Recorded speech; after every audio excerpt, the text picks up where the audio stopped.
बेटी आ गई, उसने भाई को फोन किया, कहती है भाईजान बच्चे कहते हैं मामू के घर जाके रहना, छुट्टियां हैं। तो मामू कहता मैंने तो घर मिस्त्री लगाए हुए हैं, तो मैंने तो कल ठेका कर लिया, तू ना आना मेरी बहन, मैं ना खुद तुझे ले आऊंगा, 2-4 दिन ठहर जा।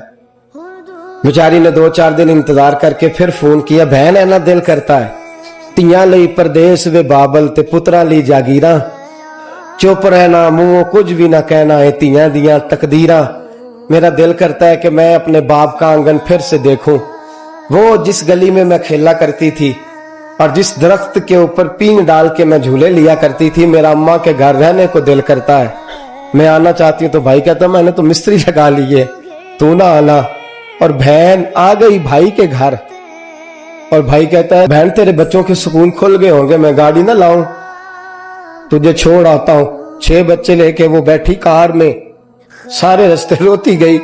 खामद का तो महीना रहने गई थी, वापस आ गई, कहने लगी नहीं मेरा भाई तो जिद कर रहा था तू ना जा, भाभी ने कई दफा कहा है तू ना जा, लेकिन मैं इसलिए आ गई हूं कि उनके घर में ना बच्चे तंग करते थे, शरारतें ज्यादा होती थी, गर्मी ज्यादा लगती थी, तो मैं लौट आई हूं। मेहमान आया रहमत लेके, करम लेके, अता लेके, मेहरबानी लेके, लेकिन हमने क्या रिजल्ट निकाला, हमने कहा कि तू वापस जा। तो अजीज दोस्तों, इस कदर तकलीफ का आलम है, इस कदर दर्द की बात है, इस कदर दुखड़े की बात है, इस कदर ज्यादती। और भाभी भी सोचे कि अगर वो आज इस घर की मलका नहीं तो कभी इस घर की आंगन की वही शहजादी होती थी, उसके लब हिलते थे तो बाप का कलेजा मचल पड़ता था, जो बेटी कहेगी वैसे ही करूंगा। तो आज तू यहाँ उसे चंद घड़ियां भी गुजारने नहीं देती। दोस्तों याद रखे, और वही भाभी जब अपने में के जाएगी तो अगर यहाँ अच्छा सलूक करेगी तो वहां उसके साथ भी अच्छा सलूक होगा।